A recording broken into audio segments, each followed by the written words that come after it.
my favorite movies. It's incredibly rare for a film to be as funny, cohesive, beautifully paced, and rich in detail as The Truman Show. However, it's even rarer for a movie to go beyond this and give accurate prophetic insights about the world. 20 years later, and The Truman Show's allegorical message is more relevant than ever. But the only way we can truly understand its meaning is by diving into the story. The film begins with a monologue from Christoph, who sets up the main premise of the movie. Truman is the unwitting star of a reality TV show centered around his life. Truman, a child abandoned at birth, has been brought up to believe that he is a normal guy living in the idyllic town of Sea Haven Island. However, Truman's entire world is a lie. All the people he knows, including his mother, his best friend, and his wife, are all paid actors. Sea Haven Island is also fake, and is in reality just a huge set enclosed by a massive dome. This gives Christoph, the director of The Truman Show, almost complete control over Truman's world. This ranges from the ability to control the weather, to the day-night cycle, and even the stars in the sky. Truman's every moment is broadcast around the world, with extra funding from the show coming from product placement.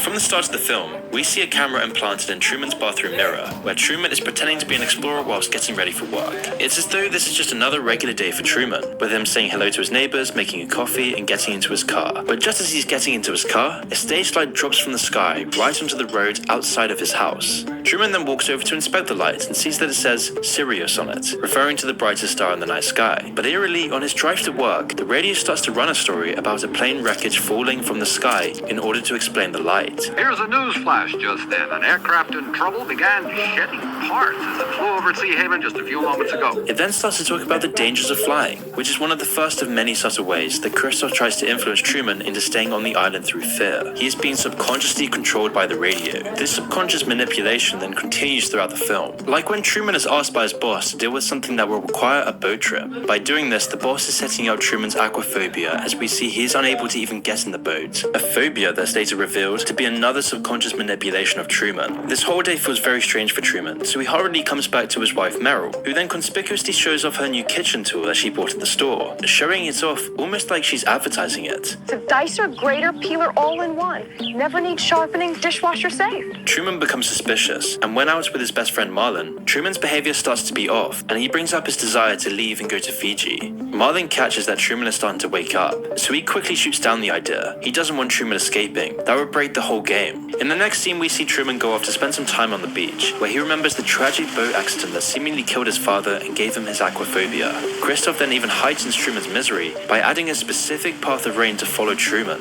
and with Truman's breakdown growing, we see the audience's engrossed reactions. It's all these early scenes that serve to illustrate that the fictional Truman Show can only function when Truman buys into this false reality. The Truman Show, therefore, has to make sure that Truman can't escape his cage, or even see that he's in a cage. If he knows that he's in a cage, the whole game collapses. The ways that Christoph keeps Truman deluded are the most striking aspects of the allegory. The most obvious and egregious of these is how Truman is kept complacent by exploiting his deepest fears. For example, Truman's aquaphobia works perfectly to keep Truman on the island. Christoph even risks Truman overcoming this fear when he sends Truman to unsuccessfully board the boat. The fact that Truman can't overcome his phobia only reinforces this. Truman is also constantly barraged by propaganda and subliminal messages to induce a fear of flying. There are constant reminders of the dangers of flying. It takes this rampant fear-mongering to keep Truman's delusion alive. However, this time the propaganda starts to weaken. Truman still fantasizes about taking a flight to Fiji. His aquaphobia is still strong, but it's revealed that this is most likely because it originates from the undressed guilt over Truman's father's death. But it's not just the fear that influences Truman. The control that Christoph has over his world is total. Everything Truman takes in on a daily basis is designed with a secret purpose. The TV he watches reinforces the message. The media always has headlines directly promoting whatever they want Truman to believe. Even the people that Truman talks to on a daily basis spout the same canned lines and positive affirmations. Propaganda is seeping into every aspect of Truman's life and society. You thinking of flying somewhere? Nope. Oh, good. A lot like its infiltration of our society. Just like Truman, we're always bombarded with propaganda just to keep us complacently unaware of the delusions of modern ideology. Every day, society tells us who we are, what we ought to do, and who our enemies are. Just like Truman, we're encouraged to ignore the clues that we're living in a lie, where we're made to still become wages in the matrix, and then everyone who buys into the societal delusion helps perpetuate it. This means that lots of well-meaning, rational people are swept up to become mouthpieces of a failing system. The cracks are are present in both reality and fiction. They just exist solely on the personal level for Truman, rather than the societal level that we're starting to see. But what is the society-wide delusion? Well, in The Truman Show, it's obvious and literal. It's the premise of the movie. The Truman Show is a reality show. But how does this translate into our real world? Well, this is where it gets interesting. The habitus is a tool used by sociologists for describing the ways in which a society's culture functions. Society rests upon an enormous amount of unsaid rules and expectations. These are often performed without thinking about them. It's more like a learned skill than a conscious decision. Bourdieu, the French intellectual who brought the term to prominence, often compared it to sports. People tend to know the rules of the game. For example, it's generally accepted that when you're finished at the supermarket, you return your shopping cart. There's no personal reward or egotistic incentive, it's just a learned polite expectation. In the context of the supermarket though, it's very important. The whole system would collapse without it. Some abstracts of the habitus are nearly invisible because they seem so natural to us. Even your taste in music or food are influenced by the habitus. This is because the cultural expectations that the habitus instills go so deep. They're established from the moment you're born, reinforced throughout your childhood by your family, and then further built upon by your education and work. This then makes the habitus a self-perpetuating structure. Those brought up in certain habitus will nurture its specific values in their children, for example, making sure the cycle continues. The Truman Show gives a literal picture of what a habitus can look like. We can see all the actors in the fictional Truman Show as being sucked into this. The actors act in certain learned ways in order to perpetuate the essence of the Truman Show. Now, the key difference between fiction and reality is the incentive. Literally, the actors in the fictional Truman Show are being paid to play their parts, but in the real world, people play their parts in the habitus because the habitus itself has conditioned them into it. Everyone is one of the actors. Everyone makes the delusion real. And what the Truman Show goes on to tell us is that when the habitus has been altered into something too detached from an authentic society, cracks start to show, when lies start to perpetuate, when the ego gets in the way, when power corrupts, the habitus starts to break. And this ripples throughout entire civilizations. See, throughout the movie's progression, we see Truman gradually wake up to the delusion that has consumed his life, which inevitably causes a breakdown of the entire habitus. The further Truman moves towards truth, the faster the delusion collapses, and thus the more resistance he faces. The habitus of our world is just as deluded as the one in the Truman Show.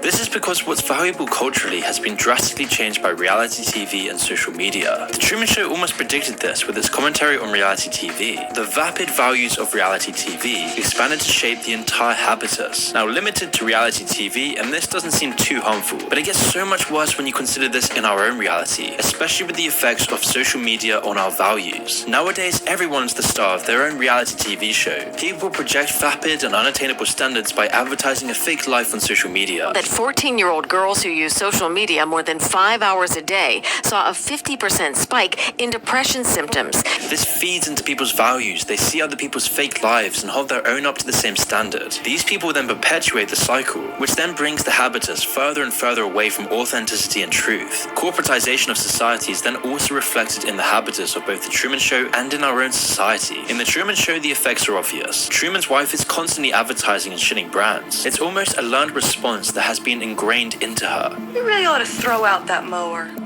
Get one of those new elk rotaries.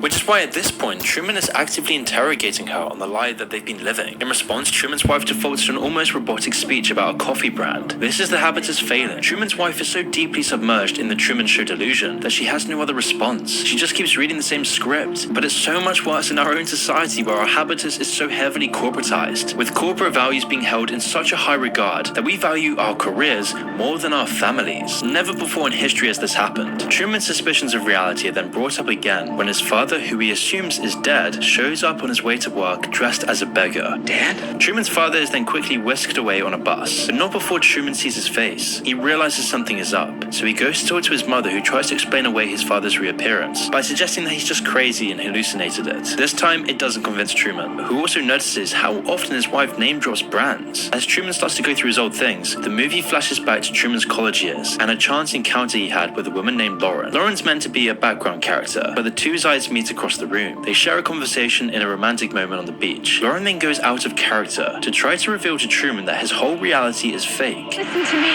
Everybody knows that. Everybody knows everything you do. They're pretending, Truman. Do you understand? Everybody's pretending. Lauren, who reveals her real name as Sylvia, tries to explain that Truman's world is a lie, but then again she stops short by a man saying he is her father and that she's just talking nonsense. As Truman starts to think back to this, it's revealed that he still longs to see Sylvia, with him even recreating her face from fashion magazines, because Sylvia is the only thing that's real in this fake world. It's then later revealed that Truman is obsessed with Fiji, as Sylvia is reported to be moving there. Truman then starts to see more and more suspicious things. His radio specifically describes his every move in an apparent malfunction. Okay, he's making his turn onto Lancaster Square. Truman's also seeing every part of the background set, but he's always escorted away from it. This sequence of events brings his suspicions to a breaking point, as Truman concludes that it seems that his entire world revolves around him in some weird way. Fearing that he's going crazy, he brings up these questions to Marlon, his best friend, who then just tries to brush it all off. And in response to his increased suspicion, Truman's then further barraged by suggestions that everything is just fine, that he's just being weird. His mother then shows fake pictures of him at Mount Rushmore, and even the TV runs a program about the benefits of a small town life. But by now, things don't work like they used to. He's seeing the society that he lives in starts to crack. It's also laughable and ridiculous. This whole thing is a facade. And now that Truman is waking up to this reality, the lullabies of deception can't draw him back to sleep. After noticing that his wife is crossing her fingers in his wedding pictures, Truman follows her to work. Despite multiple attempts by extras to delay and stop Truman from seeing the surgery that his wife is helping with, Truman breaks into the hospital and sees the fake surgery being played out by actors who have no idea what they're doing. Determined to leave, Truman then visits a travel agency.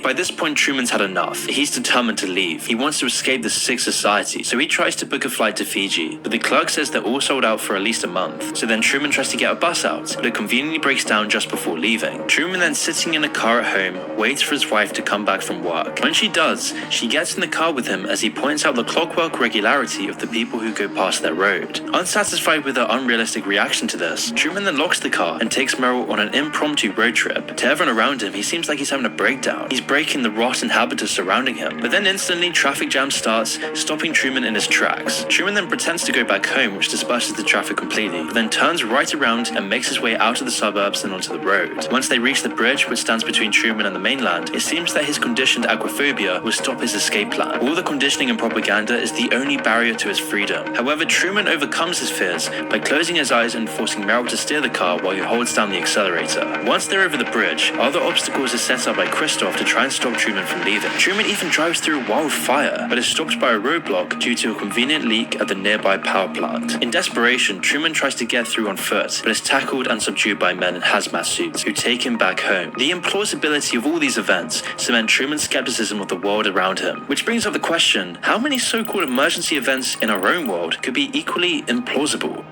All the lies told by our media, all the false narratives pushed onto us, all the divisions sowed by algorithms in the news, all these layers of fallacy that have been embedded into every aspect of society. We all have the means to stop this nonsensical fictional reality that we abide by, and yet we choose not to confront it. When anyone does, they are breaking the habitus surrounding them, which threatens the whole house of cards that society is built on, which is why true authentic reality is always outrunning our apprehension. So then how can we ever know the truth when the lens we look through is tainted by a corrupted habitus, tainted by all the models of distractions that we don't even acknowledge? If we can't comprehend true reality, we no longer know what truth is. We don't have a grasp on what our values really are. And it's this flattening of our values, of our society, of our culture that dampens our outrage and emotion. Everything becomes muted by our postmodern reality. In The Truman Show, Truman's deserved outrage at the cage he has been trapped in is never tapped into. He's never angry, instead he's always left in a state of confusion and distraction. He's meant to feel crazy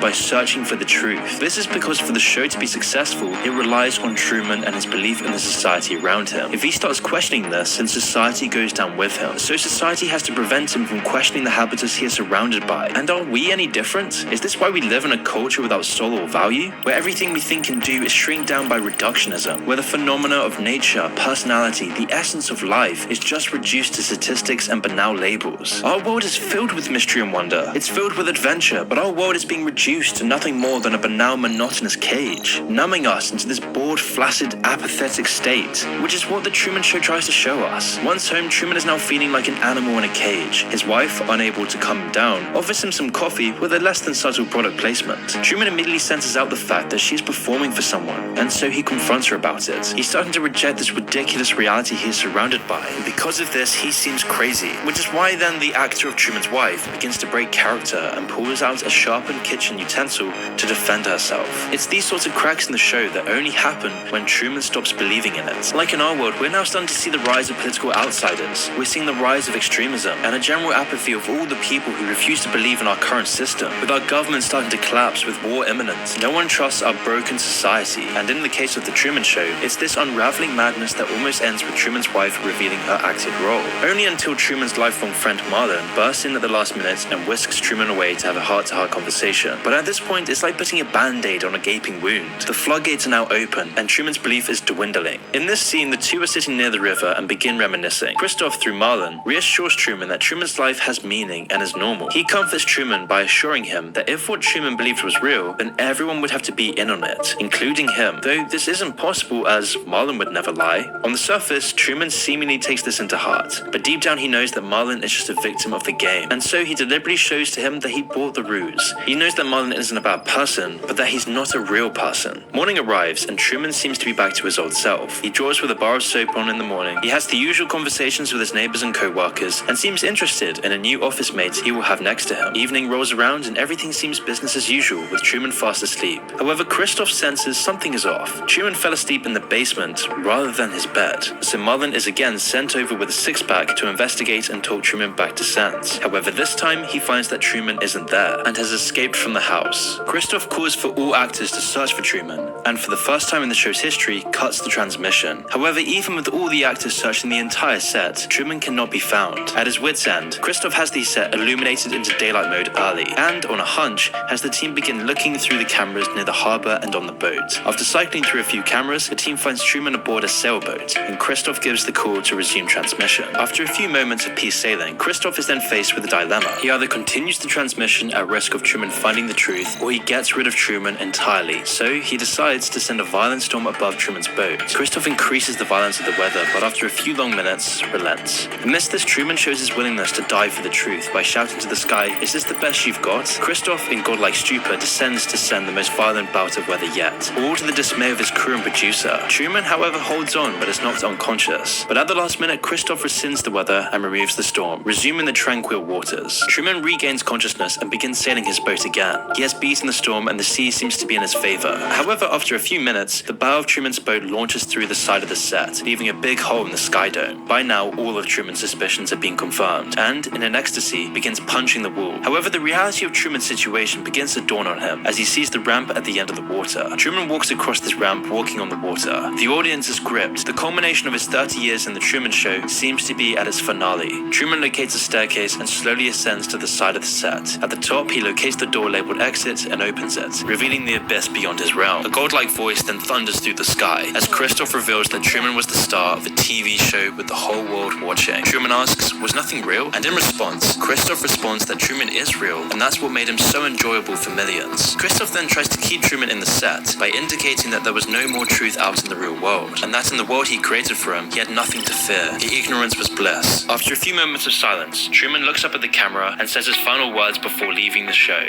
Good afternoon, good evening, and good night. It's Truman's overriding impulse to return to what is real that makes the entire show fall apart. His drive to understand true reality is enough to bring down the false reality he'd been living in. As he goes through the door, this symbolizes Truman taking back control and turning back on a sterile, hollowed-out reality. And today, we're in the same process. The increasingly ridiculousness of our society and the habitus that we're servile to is beginning to crack. With our world, economy, and culture crumbling into the ground, we're seeing a rejection of this tired system. We're seeing new waves of younger generations dropping out of the workforce, rejecting the habitus imposed on them, and millions taking the untrodden path, which is causing societies to reach a crossroads. We're faced with a new path because those in control of our reality are now making a new one, a path of metaverses and virtual AI reality to take us astray from our current world, and the other path is a reversion back to what is truly felt. But whichever path we take, our belief in society is falling apart. The cracks are starting to show everywhere you look, and the game is collapsing in on itself. So the question is, where does it go from here?